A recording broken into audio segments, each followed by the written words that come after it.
Hey, welcome back to the show. Just wanted to do a quick history on the Paternoster or the Our Father, where it came from, how it was utilized, and how it was incorporated into the Rosary. But first things first, in nomine Patri et Filii et Spiritus Sancti, Amen. So we first hear about this, I believe, in Luke 11, which reads, "And it came to pass that as he was in a certain place praying, that's Jesus, when he ceased, one of his disciples said to him, Lord, teach us how to pray as John the Baptist also taught his disciples." John the Baptist was known to be a little bit wild, and he was aggressive, and he was on fire with the Holy Spirit, making way for the Messiah, his cousin, and warning everybody of what was to come. And he had disciples of his own, and he taught them how to pray. So here, Jesus' apostles asked him to teach them, just as John the Baptist taught his disciples. And Jesus said to them, "When you pray, say, Father, hallowed be thy name. Thy kingdom come. Give us this day our daily bread, and forgive us our sins, for we also forgive everyone that is indebted to us, and lead us not into temptation." So, of course, over the years, that's progressed and developed and was modernized into the prayer as we know it today. So, going back now to this is out of a chapter, the Rosary chapter of my book, Reliving the Faith, which I'll put a link in the description.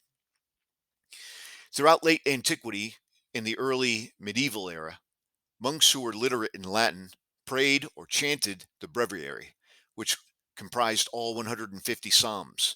For the many monks and laity who were illiterate, could not read or write, the 150 paternosters were allowed to be recited in substitution of the psalms. The paternoster is the Our Father by its Latin name. And of course, during these periods, prayer was primarily and solely in Latin for the new Christians. It is recorded that some of these faithful utilized small pebbles to count the number of prayers recited. So you're talking about 150 times they're going to say this. You'd easily lose count, be distracted, and certainly you didn't want to start over. So a lot of them kept handfuls of pebbles, which they throw into a circle or a bowl to keep count. By the by the early 11th century, the use of knotted cords or strings of 150 paternoster beads became popular as a prayer tool. So they started keeping count by counting the knots or beads, 150 of them, all on one string. These were eventually reduced to 50 beaded strings for the convenience of carrying them around and reciting them 3 times. After the turn of the first millennium, the Ave Maria began to be incorporated more daily into prayer. This is attributed to the Cistercian and Carthusian monks who started to appreciate more Mary. Mary as the beauty from the Song of Songs, and the dove as the seat of wisdom from the book of Proverbs. And during this renewed Marian devotion among the monastic communities, the 150 prayers that were recited instead of the Paternoster on the Paternoster beads became the Ave Maria, which is the Hail Mary in Latin.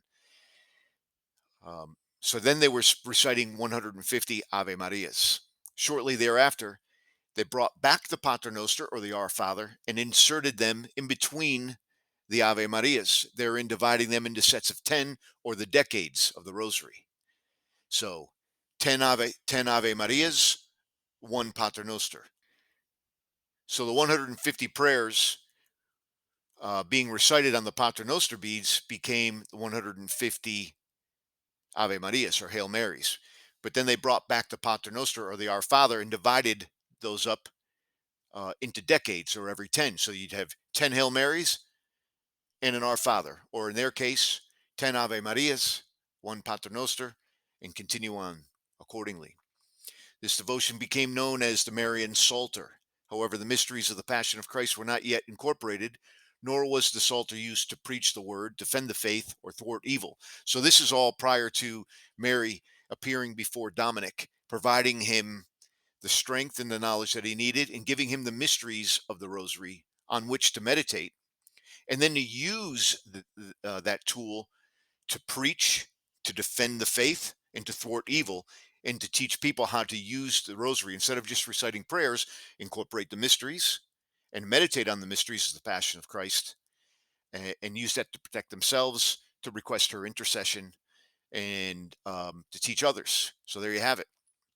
The Paternoster, the Our Father, came about by the apostles asking Jesus to teach them how to pray, just as John the Baptist taught his disciples how to pray. It was used in substitution of the 150 Psalms, um, as a labor of love to recite prayers every day. Um, and then it was reincorporated after the Ave Marias took over, on the Marian Psalter, and divided up and kept that way for 1,000 years, 1,500 years. There you have it. Thanks for listening. God bless.